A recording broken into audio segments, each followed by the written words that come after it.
नमस्कार दोस्तों।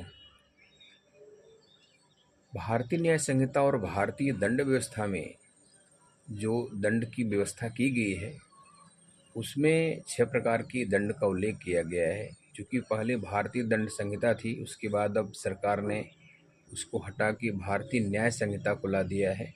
वो भारत में वैसे तो बहुत एक्ट हैं और कुछ विशेष एक्ट हैं जिसमें विशेष अपराध करने पर आपको विशेष दंड भी मिलेगी, लेकिन यह संपूर्ण भारत में एक सामान्य कानून है जिसमें दंड के संबंध में कोई क्राइम अगर आप करते हैं तो सर्वप्रथम आपको मृत्युदंड, जैसे हत्या हुआ, डकैती हुई या हत्या के साथ डकैती हुई, इन सब में पहले मृत्युदंड की व्यवस्था की गई है।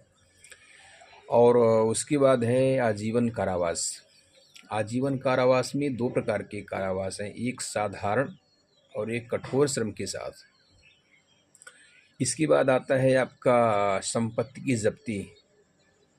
संपत्ति की जब्ती जो है वो न्यायालय कर सकती है अगर आप कोई ऐसे अपराध करते हैं जिसमें सिर्फ संपत्ति की जब्ती का ही प्रावधान है।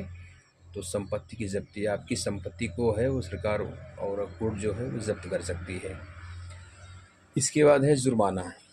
जुर्माना एक ऐसा दंड है जो छोटे अपराधों में प्रायः कोर्ट करती है।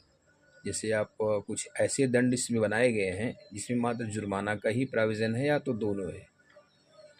जैसे पहले 323 था, साधारण मारपीट की जो परिभाषा थी और दंड की व्यवस्था थी, उसमें या तो आप 1 वर्ष का कारावास भुगतिए, अदरवाइज जुर्माना दीजिए, या कोर्ट दोनों कर सकती है।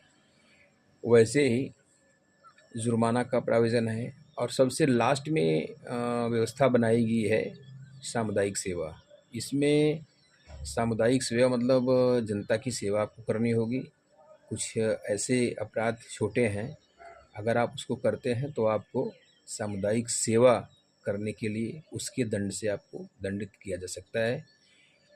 तो हमारे चैनल को आप लोग सब्सक्राइब करें।